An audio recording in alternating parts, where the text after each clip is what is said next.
O lugar que é bom pra mim é onde eu quiser estar. A estrela ainda brilha, ela é quem vai me guiar. Ser guerreira é minha sina, batalhando pra vencer. Tenho voz pra ser ouvida, tenho sonhos pra viver. Não vão mais conseguir me anular, me calar. Ninguém vai me impedir de cantar e lutar. Seja em casa, no campo, na rua ou na praça, chega de mordaça, agora eu vou falar. Porque eu sou mulher pra fazer acontecer. Eu sou uma delas, são elas por elas, ocupando os espaços de poder. Porque eu sou mulher pra fazer acontecer. Eu sou uma delas, são elas por elas, ocupando os espaços de poder.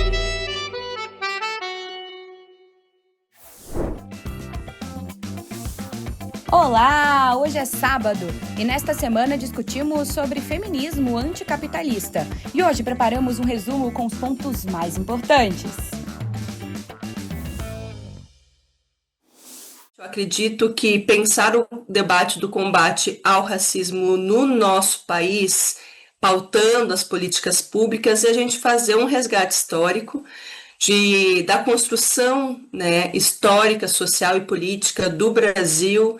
Brasil, um país marcadamente desigual na perspectiva racial, fruto de um processo histórico, né, de avanço territorial para com a nossa região, para com as Américas, a partir de um processo de colonização, processo colonial esse, né, calcado num processo de exploração dos territórios, ou seja, o nosso país foi um país marcado, né, nessa perspectiva, né, de uma colonização focada, né, na expropriação das nossas benesses, do nosso território, pensando, né, todo o processo em relação ao que se tinha nessa terra que poderia ser expropriado, né, pelo sistema colonial, e o quanto, dentre esse processo colonial, a gente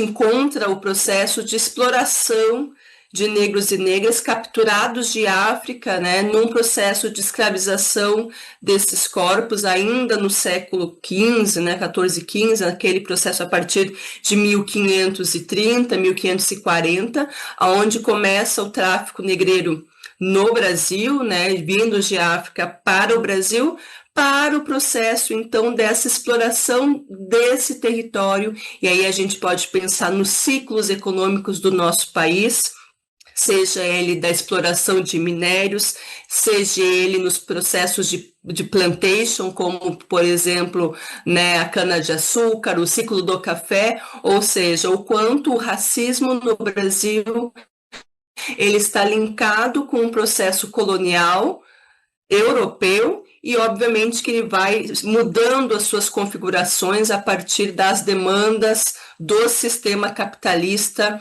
internacional e também pensando também nas nossas elites locais, né? E o tema, obviamente, né, que enfrentamos também nesse período foi as não continuidades de políticas com a extinção da CEPIR no governo do golpista de Michel Temer, né? E só tivemos a retomada no governo Lula III, porque passamos por um período, né, do governo do inominável, que obviamente não tinha perspectiva de política pública para a maioria da população do nosso país, que é a população negra, né? E obviamente também uma resistência muito conservadora nesse país, nesse período histórico, né? Acredito também que o tema do Estatuto da Igualdade Racial foi muito importante, né, no ano de 2010, porque ela institui diretrizes para a promoção da igualdade racial, então é um marco muito importante para nós. Um segundo ponto que eu gostaria de trazer de reflexões na política de ação afirmativa é dizer que o tema da lei de cotas é um ponto muito estratégico, né? Os movimentos sociais negros já vinham discutindo essa estratégia, a gente pensar a lei de cotas, foi criando estratégias, né, dos cursinhos populares, por exemplo, na década de 80, 90, nos anos 2000. Eu mesma sou fruto da política de cursinhos populares que o movimento social negro implementou ao longo desses períodos para a gente poder garantir o acesso às universidades públicas, mas a gente tem a lei de cotas no ano de 2012, né, das reservas nas universidades públicas, que foi um marco muito importante para a gente pensar o acesso ao ensino superior numa perspectiva de promover a igualdade de oportunidades, de acesso, visando, então, reduzir essas desigualdades tão gritantes, né, no nosso país, né? E mais recentemente, obviamente, nós tivemos a atualização da lei de cotas, que foi no ano passado, né? Que houve também algumas mudanças, né? Possibilitando que os candidatos pudessem concorrer à ampla concorrência, por exemplo, né? Teve um impacto significativo nessa diversidade racial e socioeconômica nas nossas universidades. É só a gente ver as filas dos restaurantes universitários, né? O quanto houve essa mudança, também sou fruto dessa política de ação afirmativa, das políticas da lei de cotas no ensino superior. E outra questão que considero extremamente importante de política na perspectiva do combate ao racismo é o tema da lei de cotas no serviço público, essa aprovada também recentemente, né, com uma reserva de vagas de 30%, numa perspectiva que nós possamos, que o serviço público também seja gerido e construído por pessoas que são a maioria do nosso país, né, a nossa população negra, né? Então, do quanto também isso vai mudar a cara do serviço público e também vai ser uma forma da gente enfrentar esse racismo também estrutural que se manifesta nas nossas instituições. Então, também considero esse um ponto também muito importante para a gente verificar ao longo desse processo histórico os avanços, né, que tivemos do ponto de vista da construção do combate ao racismo a partir de políticas públicas, né? Falar sobre uma educação antirracista é falar também sobre o processo histórico pelo qual a população negra foi submetida. E eu, nessa aula de hoje, ao longo da aula, quero ir deixando algumas sugestões de literatura para que vocês possam adquirir, pesquisar um pouco mais e compreender. Por exemplo, a história do negro brasileiro, de Clóvis Moura. Ele vai relatar aqui várias situações e trazer um histórico da luta do povo negro nesse país desde 1500, desde a diáspora, né? Quando a população negra foi trazida na situação e na condição de pessoas escravizadas. E aí pode parecer algo simplório, mas tem diferença algumas terminologias. Por exemplo, eu aprendi que éramos escravos, quando, na verdade, nós somos pessoas que foram submetidas à escravidão. Então, a gente não fala mais escravos, a gente fala pessoas escravizadas. A gente vai fazendo essa aula de uma maneira pedagógica para que as pessoas também, no seu linguajar, porque a estrutura racista, que é impregnada na nossa sociedade, que nós chamamos do racismo estrutural, institucional, ela está no nosso linguajar, ela está no nosso modo de ver as pessoas. Por quantas vezes as pessoas negras sentem que estão sendo julgadas apenas pelo olhar, né? Então, o nosso corpo, o nosso jeito, ele diz muito sobre as nossas relações.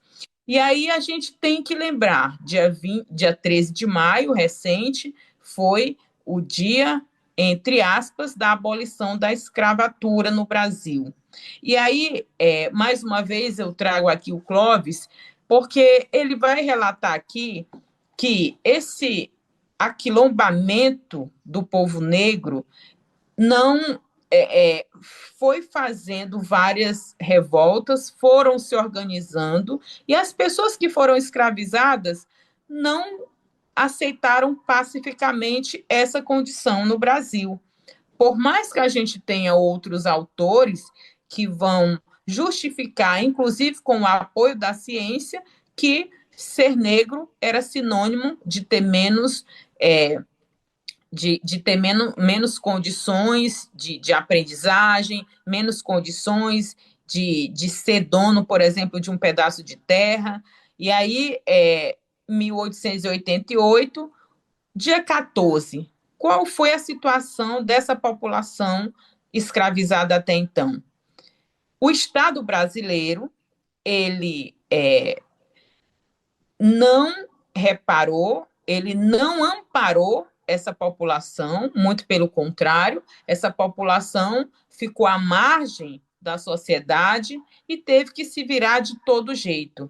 E o pior, o Estado brasileiro impõe leis que impedem o acesso dessa população, por exemplo, à educação formal, né, a um pedaço de terra para que tivessem condições de sobrevivência e outras questões que a gente vai vendo o desdobramento que ainda hoje é muito perversa para a população negra nesse país, como, por exemplo, a segurança pública.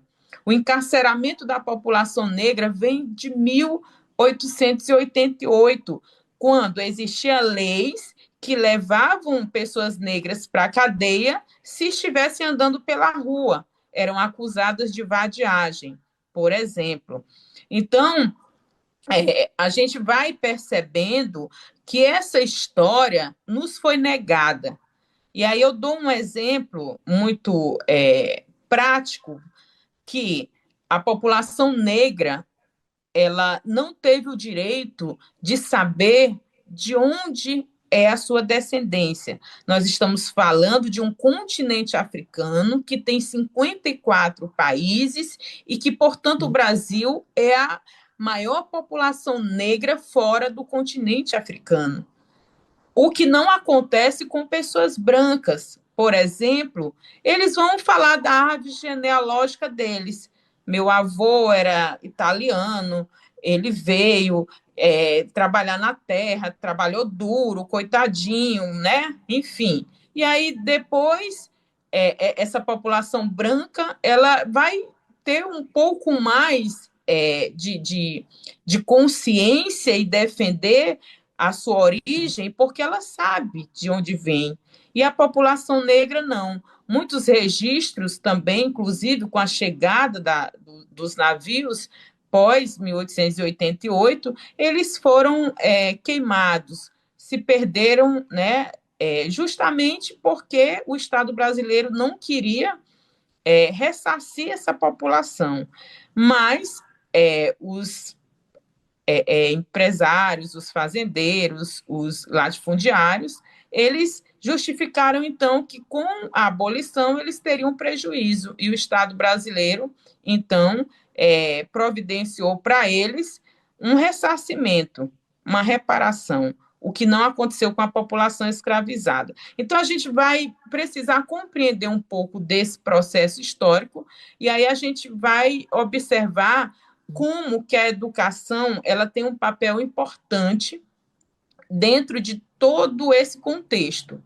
E aí eu falo do Estado brasileiro, que nega a essa população o direito de saber a sua origem, por exemplo, e nós temos, então, o papel muito importante do movimento negro, que são esses movimentos antirracistas, na época da escravidão, que lutavam contra a escravidão, né? Eram movimentos anti-abolicionistas, que a gente vai ter ali, então, essa organização que a gente chama do aquilombamento dessas pessoas que não aceitaram nunca facilmente esse regime perverso. Hoje eu preparei uma apresentação sobre o tema da violência de gênero na mobilidade urbana.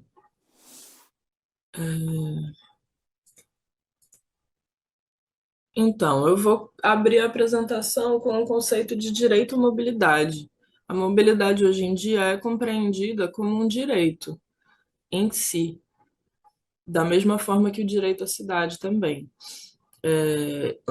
O direito à mobilidade está compreendido dentro do direito à cidade e o direito à cidade dentro dos direitos humanos, porque a maior parte da população mundial hoje vive nas cidades.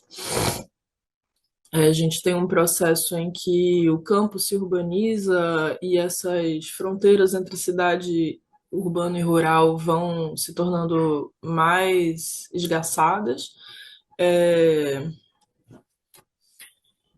E a gente precisa ter acesso à mobilidade para ter acesso aos demais direitos. É impossível você ter o direito à saúde, à educação, à alimentação, até o meio ambiente, sem que você tenha uma boa mobilidade de pessoas e coisas.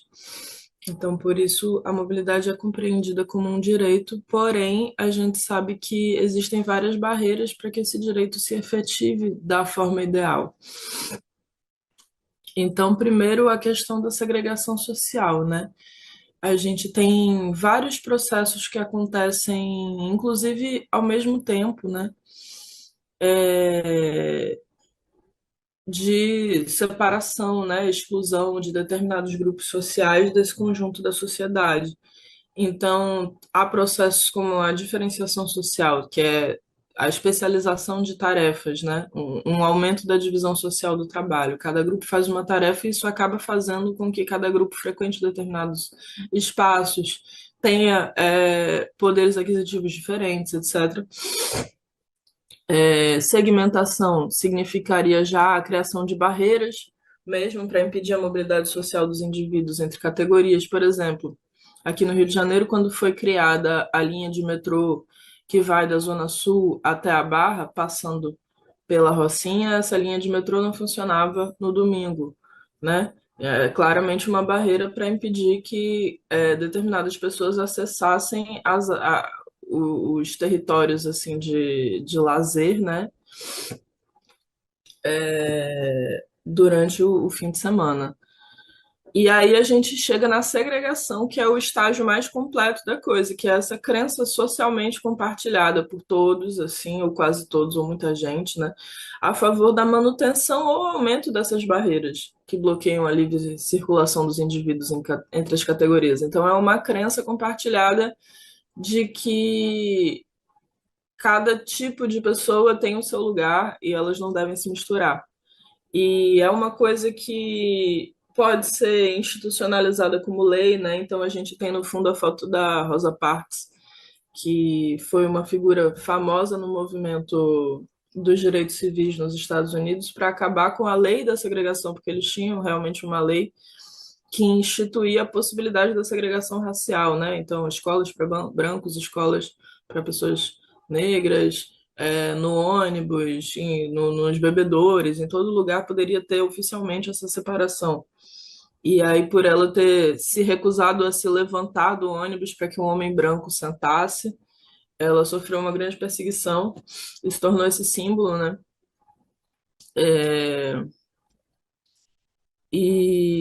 Mas assim, mesmo que não exista mais institucionalizado como lei nos Estados Unidos, né, e em outros lugares, existe ainda uma certa permanência dessa mentalidade e existem ainda estruturas sociais que não são explicitamente registradas, mas que continuam em funcionamento, né? Uma estrutura para a permanência desse tipo de opressão de determinados grupos. Então, falando um pouco sobre como o espaço urbano ele é produzido e como isso impacta no direito à mobilidade, as cidades brasileiras, principalmente, né, cidades no sul global, nos países em desenvolvimento, elas têm uma característica de muito espraiamento. O espraiamento é o quê? A cidade ela vai ficando muito grande, né, em termos de área, porque não existe uma regulação do mercado de terras, então a especulação imobiliária é muito forte, é praticada por grupos que têm muito poder, inclusive dentro do Estado. E para a especulação imobiliária, isso é muito lucrativo. O processo de especulação acontece justamente dessa forma. Determinados indivíduos detêm grandes estoques de terra que não são usados, não cumprem nenhum tipo de função social.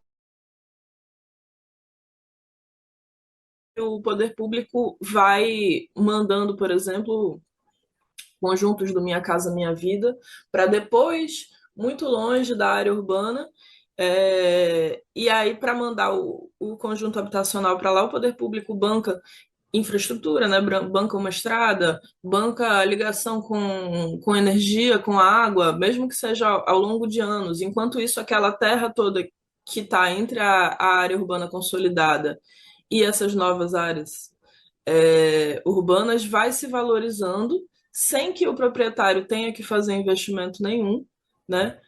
E isso causa uma dificuldade muito grande na mobilidade, porque as distâncias se tornam muito grandes. Então, por exemplo, a mobilidade ativa vai ficando muito dificultada, né?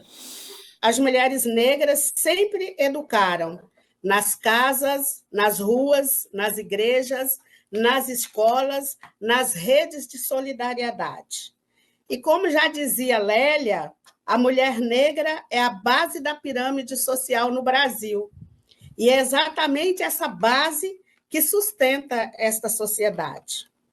Mulheres negras, desde a sua resistência ancestral à política do presente. Falando um pouco de nossas raízes históricas. Essas mulheres que foram educadoras nas senzalas, nos quilombos, nos terreiros e também nas comunidades. Dandara, Teresa de Benguela, líderes que ensinavam pela ação, pelo exemplo e pela oralidade. E desde o século XX e aí século XXI, a luta por acesso à educação formal e à docência, o enfrentamento ao racismo institucional dentro da escola, construção de pedagogias próprias, a partir da vivência do corpo negro, do afeto e da ancestralidade. Exemplo de Maria Beatriz Nascimento, uma intelectual negra que refletia sobre memória, território e identidade nos processos educacionais. E o que é esta educação antirracista? É um conjunto de práticas, políticas e saberes que combatem o racismo estrutural e institucional, valorizam as identidades negras, indígenas e plurais, promovem justiça social a partir da educação e a fundamentação legal da lei, né, que dá base a tudo isso, que é a Lei 10.639, que torna obrigatório o ensino da história e cultura afro-brasileira, que está na nossa base comum curricular. Mas a aplicação desta lei ela ainda é muito desigual. Mulheres negras sempre protagonizaram a educação antirracista e têm um papel estratégico na educação. As mulheres negras elas são educadoras formais, são professoras, são gestoras, educadoras populares, em movimentos sociais, nas comunidades, nas religiões afro-brasileiras. Formadoras políticas em coletivos, universidades e redes de resistência. Nos exemplos contemporâneos, nós temos Nilma Lino, primeira reitora negra do Brasil, ex-ministra das Mulheres, da Igualdade Racial e dos Direitos Humanos. temos também a filósofa Djamila Ribeiro, que traduz debates complexos para um público ainda muito jovem. E nós chegamos na Marcha das Mulheres Negras, onde os espaços de saberes, as mulheres negras educam politicamente umas às outras. Temos desafios, muitos, desafios atuais, e temos também propostas de superação. Quais são os desafios? Racismo institucional nas escolas e universidades, subrepresentação das mulheres negras em cargos de gestão educacional, formação de professores e professoras ainda eurocentrada. Dentro de tudo isso, as propostas são a implementação da 10.639, na sua essência, a criação desses currículos, né, decoloniais, formação continuada com foco em relações étnico-raciais, valorização das epistemologias africanas e afro-brasileiras. A educação antirracista não é um favor, ela é um direito e não se constrói sem as mulheres negras. Hoje, nós podemos deixar aqui uma reflexão. Qual é a minha responsabilidade pessoal e institucional na promoção da equidade racial? Como as vozes negras estão me ensinando, mesmo quando o mundo tenta silenciar suas vozes? São reflexões que nós podemos fazer a partir de uma educação antirracista, olhando para todos esses saberes, olhando para essas mulheres com as suas tradições, que vieram de todos esses lugares da senzala, que vieram das suas comunidades, que estão também hoje nos parlamentos, né? Nós temos uma bancada de mulheres, de educadoras, hoje estão nos parlamentos. Precisamos de muito mais para que essa educação antirracista seja realmente implementada na sua base. Nós precisamos estar nesses espaços de poder. Fique com o TV Elas por Elas Formação, que semana que vem tem mais.